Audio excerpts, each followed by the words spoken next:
Welcome to the inspire academics.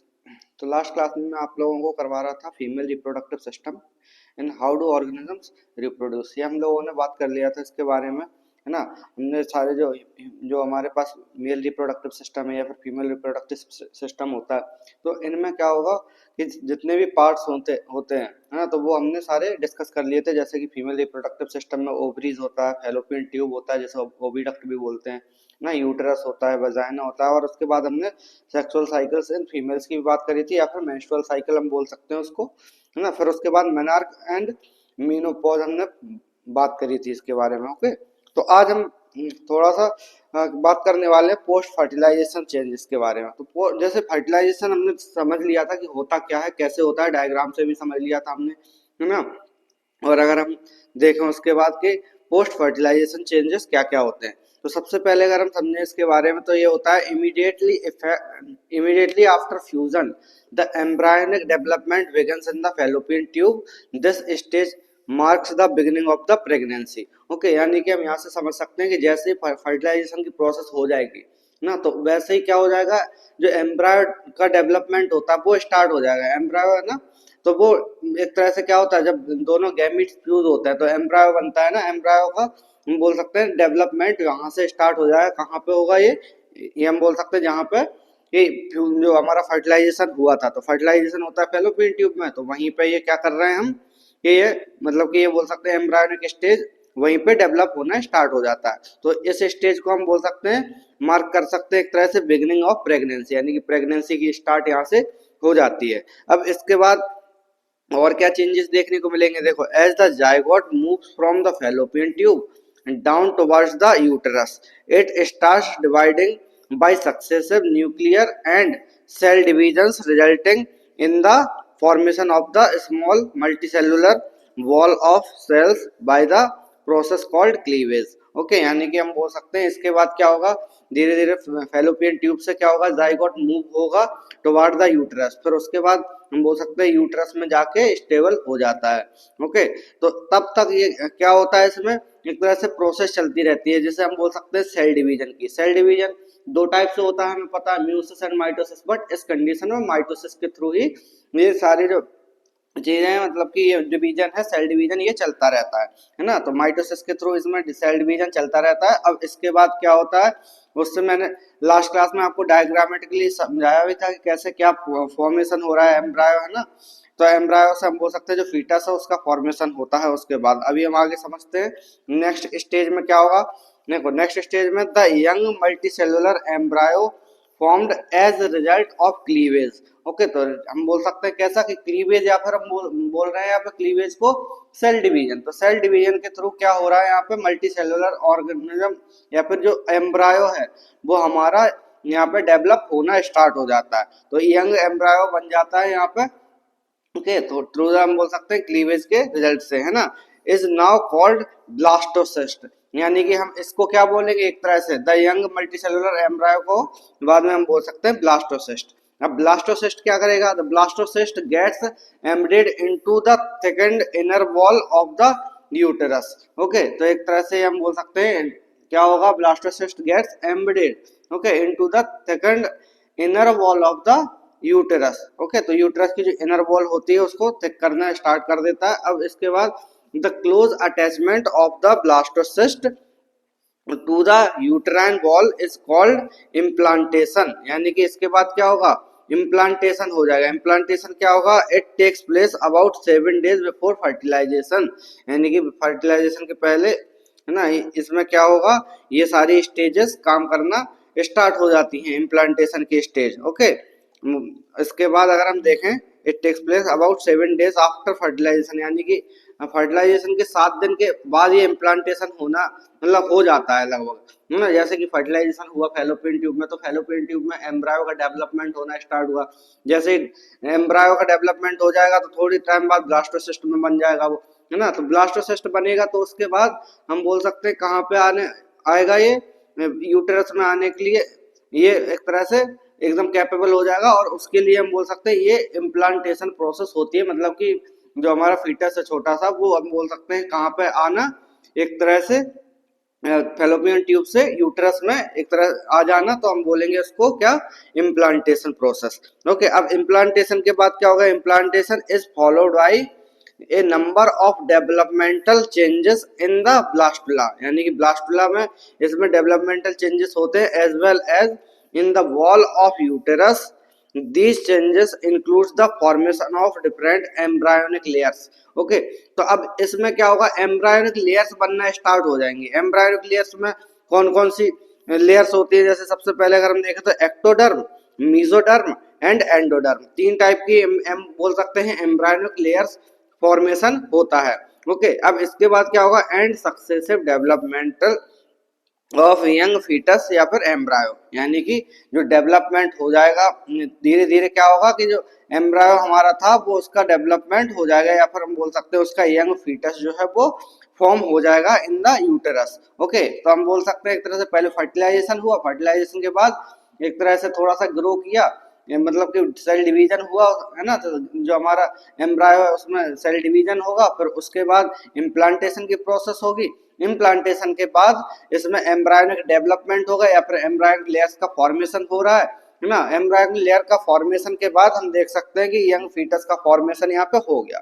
Okay, अब young foetus के formation के बाद भी कुछ स्टेजेस होती हैं, यहाँ तक हमने समझ लिया। अब देखते हैं आगे कि क्या क्या और हो सकता है। The first organ formed in developing fetus are natural tube and spinal cord। Okay, sorry, neutral tube and spinal cord. सबसे पहले जो ऑर्गन्स का फॉर्मेशन होगा फीटस में उसका नाम होगा क्या, ये तो न्यूरल ट्यूब, न्यूरल ट्यूब हम बोल सकते हैं, और दूसरी चीज जो होगी वो होगी स्पाइनल कॉर्ड। ओके, तो दो चीजें यहाँ पे बनना स्टार्ट हो जाती हैं। फिर इसके बाद अगर हम देखें तो these organs begin to develop in the third week, यानी कि ये क्या होगा, जब हमने देखा कि फर्स्ट वीक में तो इम्प्लांटेशन हो रहा है, फिर थर्ड वीक में जाके ये फॉर्मेशन होना स्टार्ट हुआ न्यूरल ट्यूब्स का, और अगर हम बात करें स्पाइनल कॉर्ड की। ओके, उसके बाद क्या हुआ, subsequently a special umbilical cord develops in the fourth week which stabilise an intimate connection between the fetus membrane and the uterine wall called placenta। यानी कि इसके बाद हम बोल सकते हैं कि जो न्यूट्रिशन होगा, न्यूट्रिशन पहुंचाने के लिए एक तरह से अम्बिलिकल कॉर्ड का फॉर्मेशन होना स्टार्ट हो जाएगा। अम्बिलिकल कॉर्ड क्या होगा, धीरे धीरे जो कि प्लेसेंटा का फॉर्मेशन करवाते हैं। अब प्लेसेंटा का काम क्या होगा, जो कि प्लेसेंटा हम बोल सकते हैं यहाँ पे हमारे पास दिया हुआ है ऑलरेडी, लेकिन मैं थोड़ा सा भी बता देता हूँ कि जो प्लेसेंटा होगा वो एक तरह से वर्क करेगा एज ए कैरियर। कैरियर क्या, फूड का जैसे कैरियर करवाना है ना, ऑक्सीजन का, कार्बन डाइऑक्साइड को बाहर लेके जाना, तो ये प्लेसेंटा एक तरह से काम करता है।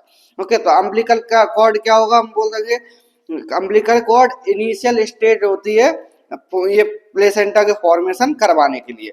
ओके, तो अम्बिलिकल कॉर्ड का फॉर्मेशन होगा, फिर उसके बाद ये थोड़ा सा ये क्या करेगा, फीटस में बोलेंगे प्लेसेंटा का फॉर्मेशन कर लेंगे। ओके, तो इसके बाद क्या होगा, प्लेसेंटा क्या करेगा, the foetal blood come very close to the maternal blood. Okay, here the exchange of the material between the mother's blood and the blood of the foetus takes place. Okay, जो कि हम बोल सकते हैं nutrition भी हो सकता है, कार्बन डाइऑक्साइड जैसे बाहर निकाल के जाना है ना, तो इसके बारे में हम समझते हैं। The foetus gets nutrition, water, oxygen, minerals, vitamin etcetera, यानी कि उसको क्या है, ग्रो करने के लिए एनर्जी की रिक्वायरमेंट होगी, और बाकी की सारी चीजों की, मतलब कि बेसिकली अगर हम बात करें तो न्यूट्रिशन की रिक्वायरमेंट होगी ना।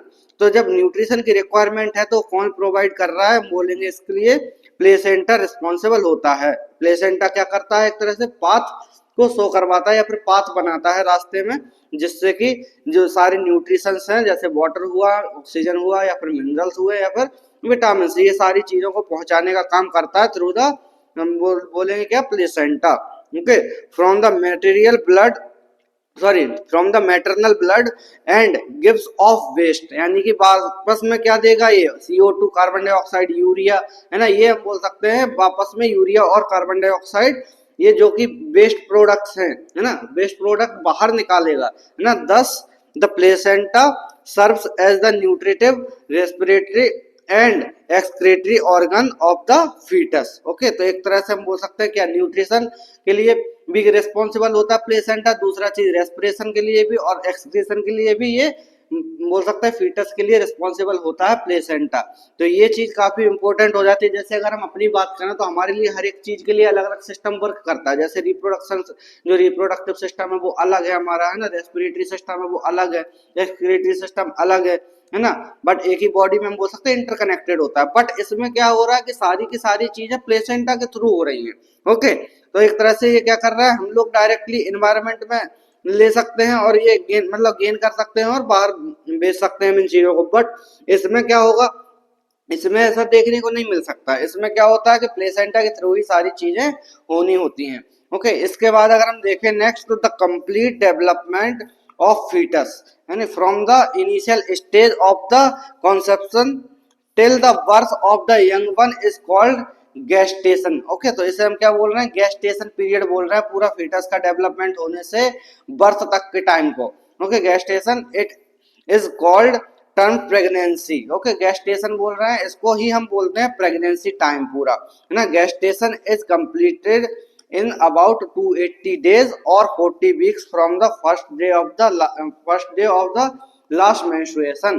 ओके, लास्ट मेंस्ट्रुएशन से हम बोल सकते हैं ये डेज काउंट होते हैं, मतलब कि 280 डेज के अराउंड ये टाइम रहता है प्रेगनेंसी का। ओके, और अगर ओवरऑल अगर वैसे देखें हम मंथ्स में, तो 9 मंथ्स के अराउंड ये हम बोल सकते हैं ह्यूमंस में प्रेगनेंसी का टाइम होता है।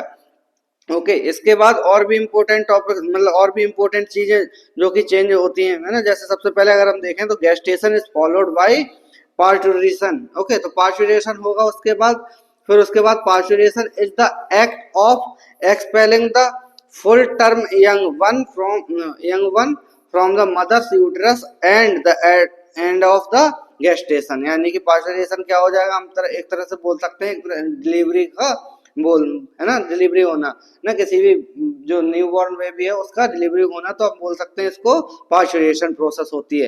यानी कि यहाँ पे हम बोल सकते हैं कि जो क्या हो जाएगा, यहाँ पर प्रेगनेंसी पीरियड खत्म हो जाएगा। Okay, the new born child after 280 days of gestation weighs about 3 to 5 kg। यानी कि हम बोल सकते हैं यहाँ से वेट का भी पता लग गया, जो कि नॉर्मल बेबी की हम बात कर रहे हैं 3 to 5 kg के अराउंड इसका वजन होता है।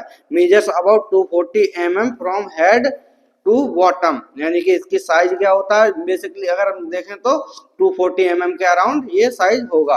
ओके, अब इसके बाद अगर हम देखें तो पॉपुलेशन कंट्रोल। तो पॉपुलेशन कंट्रोल क्या है हमारे पास, जैसे पॉपुलेशन कंट्रोल एक नया टॉपिक हमारे पास, जैसे जो अभी चल रहा है, काफी ज्यादा पॉपुलेशन हो चुकी है इंडिया की। अगर हम बात करें तो काफी पॉपुलेशन ऑलरेडी हो गई है यहाँ पर, है ना। तो अब हम इसके बारे में अगर बात करें तो क्या होगा, देखो, having pregnancy too frequently and giving child birth at quickly succession reduces mother's health and vitality and cause mental strain. यानी कि जो प्रेगनेंसी बहुत जल्दी जल्दी हो जाती है, फीमेल्स क्या कर लेती, कंसीव कर लेते हैं प्रेगनेंसी को, है ना, बहुत जल्दी फ्रीक्वेंटली, है ना। तो उसके बाद क्या होता है, और चाइल्ड का बर्थ कर देना, है ना। तो इसकी वजह से क्या होता है, प्रॉब्लम आती है ना। तो मदर्स की हेल्थ पे प्रॉब्लम आती है ना। वाइटलिटी जैसे, या फिर वाइटलिटी मतलब कि जैसे हम बोल सकते हैं बीपी एंड शुगर लेवल के हाई या लो हो जाना, है ना। या फिर हम बोल सकते हैं कॉजेज, और क्या होगा, मेंटल स्ट्रेन बहुत ज्यादा बढ़ जाना, और फीमेल को मतलब एज से पहले ऐसा लगने लगता है कि